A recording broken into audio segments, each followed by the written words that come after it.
দেখলাম আমার শান্তির বাজারে আমার এখানে মাইনরিটি মোর্চার সভাপতি আছেন, আমাদের মানে বাঙালি থেকে শুরু করে মানে আমার মাইনরিটি সব অংশের মানুষকে শাড়ি পরা যোগদান।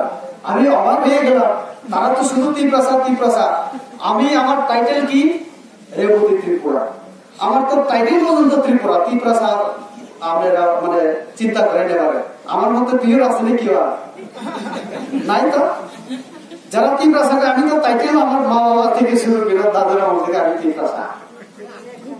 আমার একটা বাংলাদেশি, আমি বিজেপি করি তার জন্য। বাঙালিরা যদি মাথায় যায় ত্রিপ্রাসা হয়ে যায়নি, হ্যাঁ এটা কিরকম ধরনের কথা? তারপর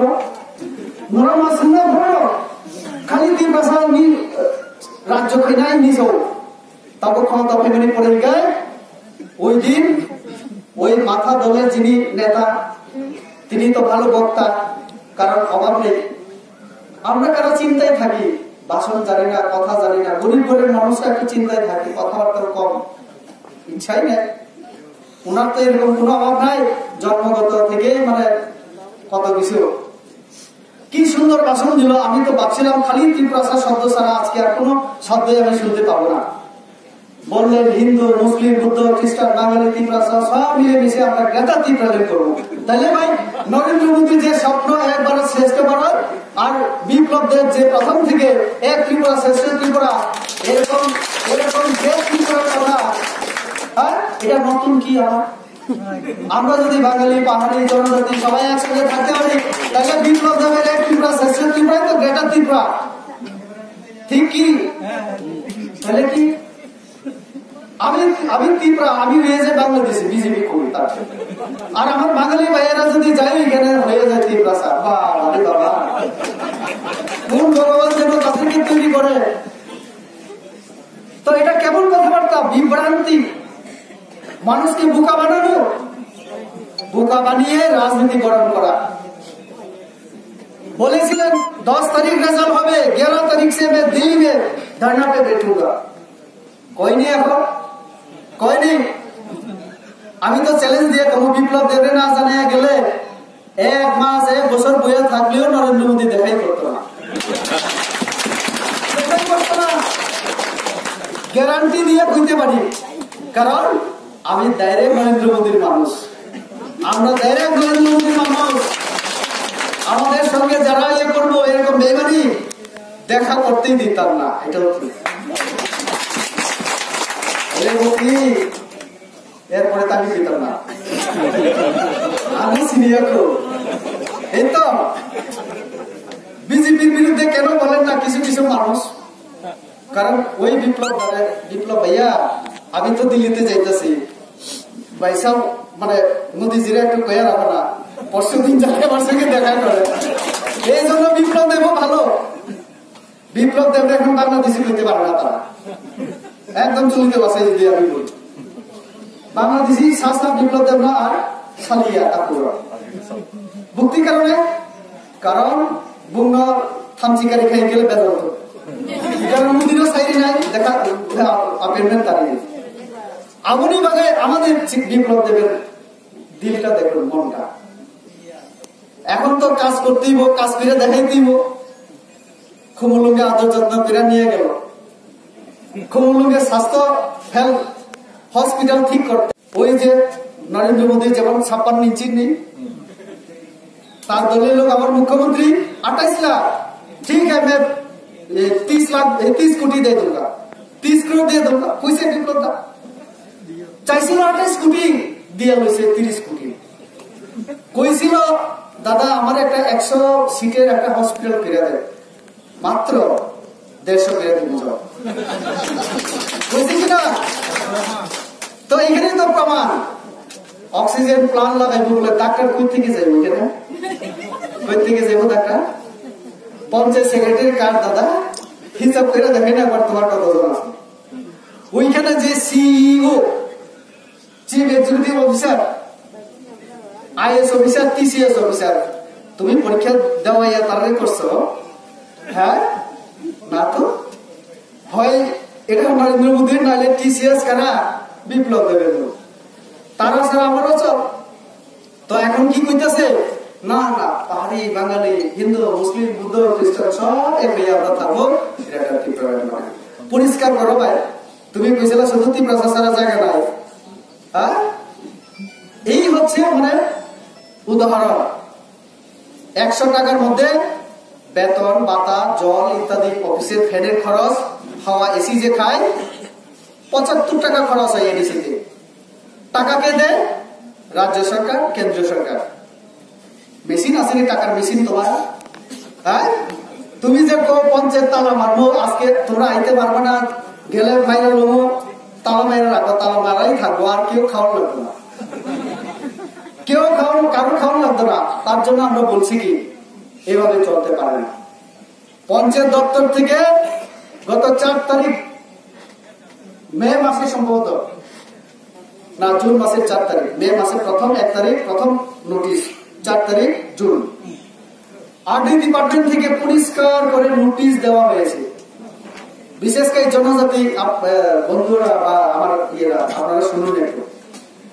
আরডি ডিপার্টমেন্ট পঞ্চায়েতে একটা নোটিফিকেশন জারি করে পরিষ্কার বলেছে, ব্লক টিসিএস অফিসার যে বিডিও হন এবং তার অধীনে যিনি পঞ্চায়েত সেক্রেটারি, তাদের মাধ্যমে আমাদের বিসিও চলে।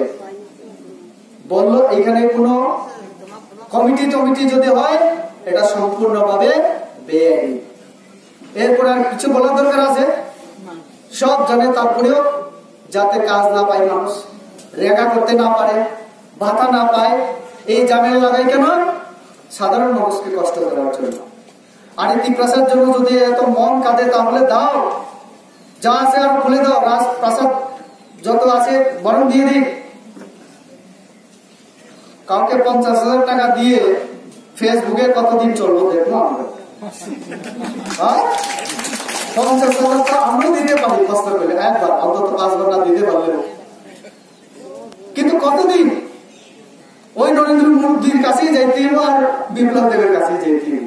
তো যেখানে আমরা তাদের ছাড়া আমাদের চলা মুশকিল, কেন তাহলে বিভাজন? কেন বিভাজন? বিপ্লব দেব মুখ্যমন্ত্রী হওয়ার পরে এত স্লোগান বাংলাদেশি গ্রুপে, এখন ওয়েলকাম ওয়েলকাম করে। আর এই কথা তারা ওই চীনকেও বলেছিল, tata India, bye bye India, welcome China, এই সমস্ত লোকেরাই খুমলুকে করেছিল। আর এখন বিপ্লব দেব ওয়েলকাম রেবতী ত্রিপুরা গ্রুপে। হ্যাঁ, আমি উল্টা হয়ে গেছি এখন বাংলাদেশি। কারণ আমি চ্যালেঞ্জ করছিলাম, তুমি যদি রাজা ছেলে হো তাহলে আমি জমিয়ার ছেলে।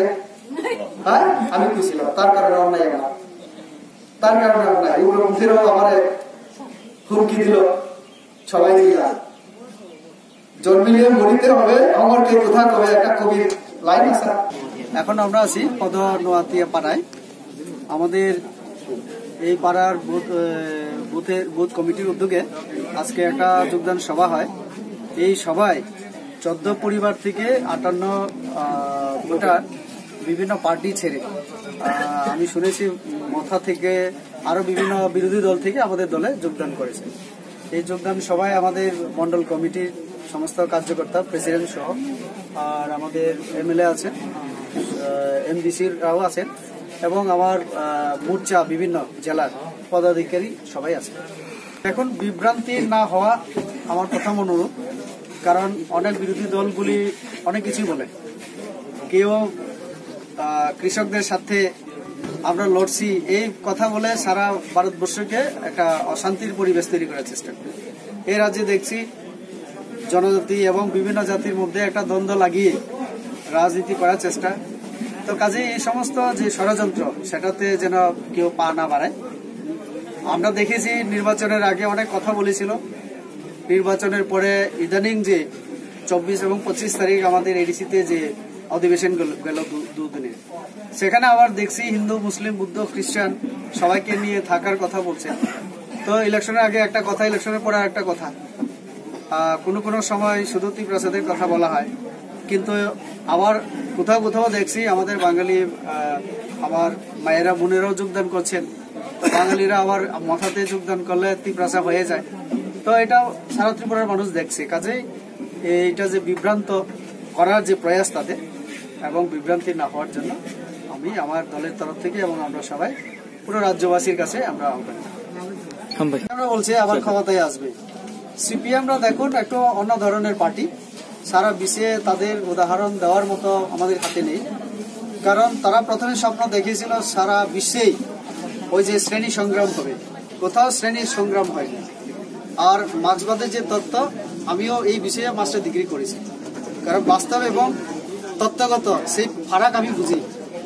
আজকে যে মার্ক্সবাদীরা যে সমস্ত কথা বলে আর তাদের সঙ্গে আমি একটা মঞ্চে তর্ক করতে রাজি আছি। কাজেই তাদেরকে আমি একদম গ্যারান্টি দিয়ে বলতে পারি, সারা পৃথিবীতে যেখান থেকে একবার কমিউনিস্ট মুছে যায় সেখানে দ্বিতীয়বার ফিরে আসে। ত্রিপুরা যে ক্ষেত্রেও হবে না। আমাদের পশ্চিমবাংলায় দেখুন, কেরালাতে আগামী দিনে তাদের মানে আস্তে আস্তে দিন ঘনিয়ে আসছে শেষ। ত্রিপুরা রাজ্যে তাদের যে গণমুক্তি পরিষদ আজকে মুক্তি পরিষদ না, আজকে সন্ত্রাস পরিষদে পরিণত হয়েছে। মাথার নাম করে রাতের বেলায় তারা ওই মাথার নাম নিয়ে সন্ত্রাস করে, আর দিনের বেলায় যে এমপি নেতা হয়। তার কাছে গণমুক্তির জায়গায় এখন গণসন্ত্রাস পার্টি হয়ে গেছে তারা। তার কাজে এই পার্টির কোনো কথা নেই।